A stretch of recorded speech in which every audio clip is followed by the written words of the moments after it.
Herkese salam. Uşaqlar, bu günləri sizlərlə Rəvadilər dövləti mövzusunun izahına baxacağıq.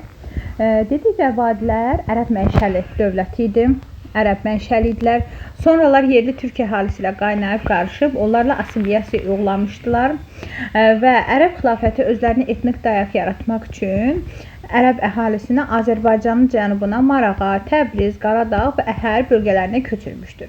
Və Rəvadilər 8-ci əsrin sonlarında öz əmirliklərini yaradacaqlar. Rəvadi əmirliyini. Tez uşaqlar, gəlin xatırlayaq görək. 8-ci əsrin sonlarında yaranmış digər əmirliyimiz hansı idi? Bəli, bu da Bərdə əmirliyi idi. Biz Rəvadi əmirliyi və Bərdə əmirliyi üçün oxşarıq götürə bilərik ki, hər ikisi 8-ci əsrin sonlarında yaranmışdır. Rəvadilər dövlətini yaradacaq kim? Əbülhicə Rəvad idi. Və dövlətin paytaxtı Təbriz olmuşdur. İlk dəfə dövlətin paytaxtı olacaqdır. Təbriz ilk dəfə Rəvadi dövlətin paytaxtı olacaqdır.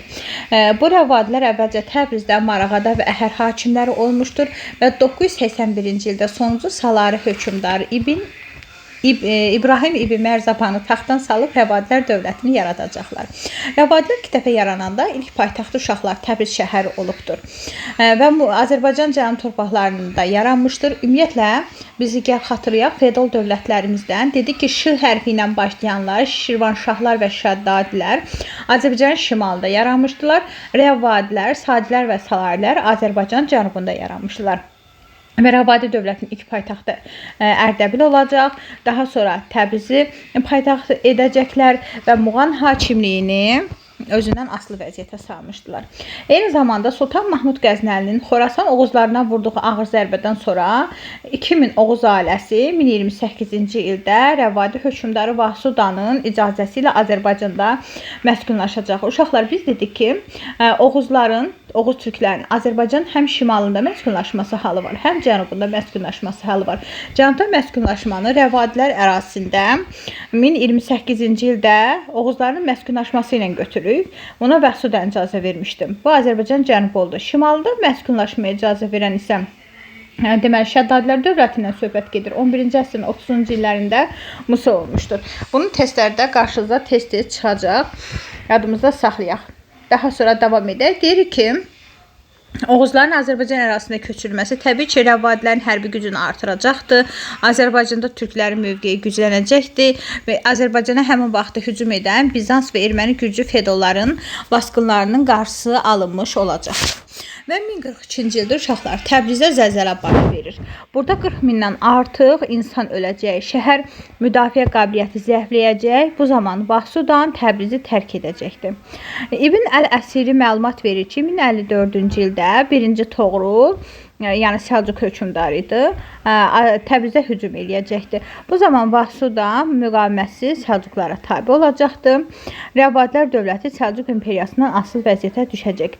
Biz 1054-də həm Şəddadi, həm Rəvadi üçün oxşarlıq kimi götürürük ki, Sultan 1-ci Toğruldan asılı vəziyyətə düşmüşdür. Ancaq Rəvadi dövlətinin süqutu uğradan 1065-ci ildə Alp Arslan olacaqdır. Ancaq Marağada Rəvadi nəslindən olan Axsunqullər sülaləsi öz hakimiyyətini qoruyub saxlaya biləcək. Axsunqullər özü də 1108-dən 1227-ci ilə qədər hakimiyyətdə olmuşdur. Gəlin uşaqlar, dediklərimizi birdən də tez təkrar üstündən gedək. Dedik, Rəvadilər dövləti nə vaxt yarandı? 981-ci ildə.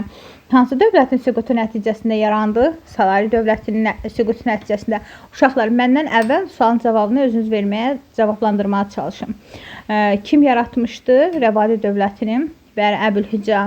Dövlətin paytaxtları haralar olmuş, hansı şəhərlər olmuşdur? Bəli, birinci paytaxt Ərdəbil, ikinci paytaxt isə Təbriz olacaqdır. Və eyni zamanda deyirik ki, Təbriz ilk dəfə Rəvadi dövlətinin paytaxtı olubdur. Oğuz türklərinin Azərbaycanda cənubunda məskunlaşması nə vaxtda təsadüf edir? Bəli, 1028-ci ildə. Buna hansı Rəvadi hökmdarı icazə verib? Vahsudan icazə veribdir. Təbrizdə zəlzələ nə vaxt baş verəcək? 1042-ci ildə. Səlcuqlar nə zaman Rəvadilər asılı vəziyyətə salacaq? 1054-cü ildə. Nə vaxt Rəvadilər dövləti süqut edəcək? 1065-də. Süquta uğradan dövlət və hökmdar kim idi uşaqlar? Bəli, Səlcuq dövləti Alp Arslan. Dərs izahımız bu qədər. Ümid edirəm sizlər üçün faydalı olar.